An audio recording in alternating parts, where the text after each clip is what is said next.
අද අර පන්තියේ වෙලාවේ ඔයගොල්ලන්ට කියන්න ඕනේ පුතේ විශේෂයෙන්ම මම දැක්කා කොල්ලෙක් Facebook එකේ live අර ඇවිල්ලා බෙල්ලේ වැඩ දාගෙන. ඒක වීරකමක් නෙවෙයි. මේක මලිටලා කපලා Facebook එකේ දාන්න ඕනේ. සමහරලාට මට බනි මිනිස්සෙක් සියදිවි නසා ගන්නවා කියලා කියන්නේ වීරකමක් නෙවෙයි ළමයි. ඒක ඕගොල්ලොත් දැනගන්න ඕනේ. තව සති කීපයයි ඔයගොල්ලෝ පන්ති එන්නේ 2026 විභාගෙ ඉවරට පස්සේ ඔයගොල්ලෝ ආයෙත් එන්නේ නැහැ. ඇයි ඇත්තටම අපි මැරෙන්නේ? ඉතින් මැරෙන්නේ ඇයි? දරුවෝ ඔයාලා දන්නවද? අපි හිතනවා අපේ ප්‍රශ්නේ මහා ලොකු ප්‍රශ්නයක් කියලා. ඒක අපිට ලොකු ප්‍රශ්නයක් වෙන්න පුළුවන්. අපිට වඩා ප්‍රශ්න තියෙන මිනිස්සු කාගෙන ජීවිතේට මුහුණ දෙනවා. හරි. අපේ ප්‍රශ්නේ ලොකු අපිට. හැබැයි අපිට වඩා ප්‍රශ්න තියෙන මිනිස්සු කාගෙන ජීවිතේට මුහුණ දෙනවා. අර මම දැක්ක මේ ළඟදී දවසක අර මිනිස්සෙක්ගේ ඇඟ පුතේ ගස් වැවෙනවා වගේ වැවෙනවා. මේ හැම ඔහොම ලියලනවා. එයාට ඇවිදින්නත් බෑ, කණ්ඩක් බෑ, බස් එකකට නග ගන්නෙත් නෑ. ඉන්න බෑ. ඒත් මේ මිනිස්සයා ජීවත් වෙන්න try කරනවා. අතපය හතර නැති මිනිස්සු බඩ ගගා ගිහිල්ලා හිඟාකකාරී ජීවත් වෙන්න try කරනවා. බෙල්ලේ වැලදාගතා කියලා එයා වීරයෙක් වෙන්නේ නැහැ. ඉස්සෙල්ලාම කියන්න. ඒ කියන්නේ පුතේ මැරෙන එක නෙමෙයි වීරයා.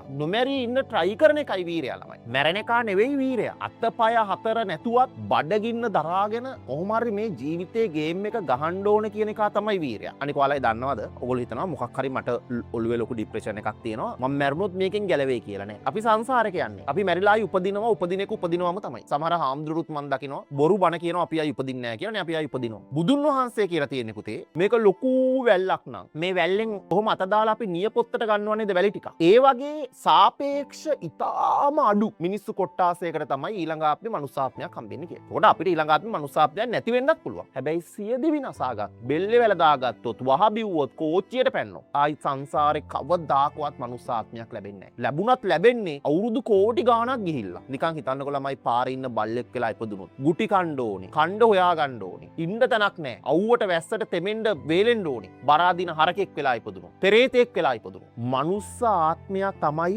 මිනිස්සෙකුට මේ ජීවිතේ ලැබෙන්න පුළුවන් ලොකුම ජයග්‍රහණය. එතකොට මේක අහන් ඉන්න ඔයාලා හැමෝම ජීවිතේ දිනලා ඉවරයි දැනටම. අතරමඟගති හම්බෙච්ච ප්‍රශ්නයන් නිසා බෙල්ලේ වැල දා ගන්නවා කියලා කියන්නේ හෙන්නම ගොන් මෝඩ වැඩක්. ඒක වීරකමක් නෙමෙයි. සමහර විට මේ මැරිච්ච කොල්ලටත් හිතෙන්න ඇති, ඔයාලටත් හිතෙයි. ප්‍රශ්නයක් එද්දි බෙල්ලේ වැල දා ගන්න හිතෙද්දි. ඔයාලට හිතෙයි මම මැරුණට පස්සේ උඹලට තේරෙයිනේ කියලා. ළමයි මං අවංකව කියන්නද? මගේ යාළුවෙකුත් ඔය වගේම බෙල්ලේ වැල දාගත්තා. දැන් අවුරුදු 5කට 6කට කලින් මගේ හොඳම යාළුවෙක්. ඇත්තටම මට ඌව එකෙන් බේර ගන්න බැරි වුණා. මං අදටත් කල්පනා කරනවා එමට බැරි වුණේ කියලා. එතකොට ඌට ළමයි හෙනට යාළුවෝ හිටපු එකෙක්. මං නම් ගම් කියන්නේ නැතුව ඉන්නවා. රංගපාපු කොල්ලෙක් හෙනට යාළුවෝ හිටියා. ඌ අර පිළිකුත්තුව කියලා පන්සලක් තියෙනවා ගම්පහ පැත්තේ. ඒකේ ගිහිල්ලා කන්ද මුදුනක බෙල්ලේ වැල දාගත්තා. මම බෙල්ලේ වැල දාගත්තා කියන ආරංචියට ඌව බලන්න යද්දි මම හිතුවා එතන ඇඟිල්ලක් ගහන්න තරම්වත් ඉඩ නැති වෙයි කියලා. ඒ තරම් මිනිස්සු ඉඳී කියලා. ඒ තරම් යාළුවෝ හිටපු එකෙක් ඌ කොච්චර යාළුවෝ හිටපු එකෙක්ද කියලා කියනවා නම් පුතේ තාත්තගේ ත්‍රීවිල් එකේ තාත්තා හයර් දුවලා හම්බ කරගන්න ත්‍රීවිල් එකේ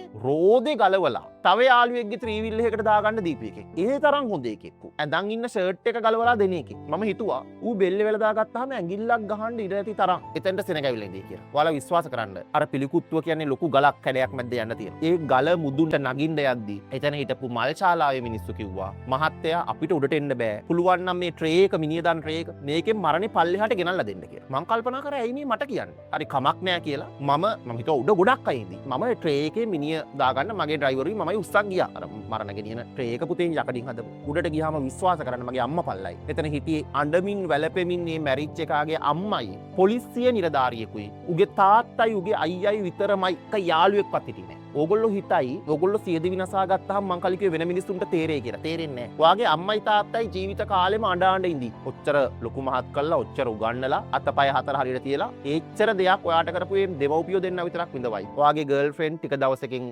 එයාට අමතක වෙයි. ඔයා කසාද බඳලා නම් ඉන්නේ ඔයාගේ වයිෆ්ට ටික දවසකින් අමතක වෙයි. සමහරලාට අවුරුද්දක් දෙකක් යද්දී ආ වෙන මිනිහෙක්ව කසාද බඳි. එහෙම නැත්නම් වෙන ගෑණියෙක්ව කසාද බඳි. මිනිහෙක් නම් ඔයාට ඉන්නේ. ඔයාගේ ළමයින්ටත් අමතක වෙයි. සමහරලාට පාරේදී හම්බුනහම ඔයාගේ මිනිස්සුන්ට අම්මා තාත්තා ඇරෙන්න, ඔයාගේ යාළුවන්ට ඔයාගේ කලින් ගර්ල්ෆ්‍රෙන්ඩ් බොයිෆ්‍රෙන්ඩ් කසාද මිනිහා ගෑණි ළමයි ඉන්නවනම් දැන් ඔයගොල්ලෝ ළමයි නෑනේ පුතේ මේක මං කියන්නේ YouTube දැම්මොත් Facebook දැම්මොත් ඒ මිනිස්සු ඔයා ගැන කතා කරද්දී ඒ මිනිස්සු ලැජ්ජාවෙන් මගාරි ඇත්තට වෙන්නේ ඒකනේ අහනවා ඔයාගේ ගර්ල්ෆ්‍රෙන්ඩ් බෙල් වෙලා දාගත්තා නේ ඔයාගේ බොයිෆ්‍රෙන්ඩ් බෙල් වෙලා දාගත්තා නේද මීට අවුරුදු දෙකකට කලින් අනේ නෑ අනේ යා මගේ යාළුවෙක් විතරයි කියලා යා කියලා මගාරි මගේ බොයිෆ්‍රෙන්ඩ් කොහෙද අනේ යා මං යාළුවෙක් නේ මෙයාත් එක්කනේ එතකොට ඔයාව අඳුරනවා කියන එක මිනිස්සු ලැජ්ජාවක් වශයෙන් සලකයි බෙල් වෙලා දාගෙන මැරිච් එකව යාළුවෝ සමහර වෙලාවට උන් මල ගෙදරවත් එන්නේ නැති වෙයි මොකක් හරි මේකේ නීතිමය ප්‍රශ්නයක් තියෙනවා නම් ඒකට අහු වෙයි කිය. ඒක තමයි ඇත්ත.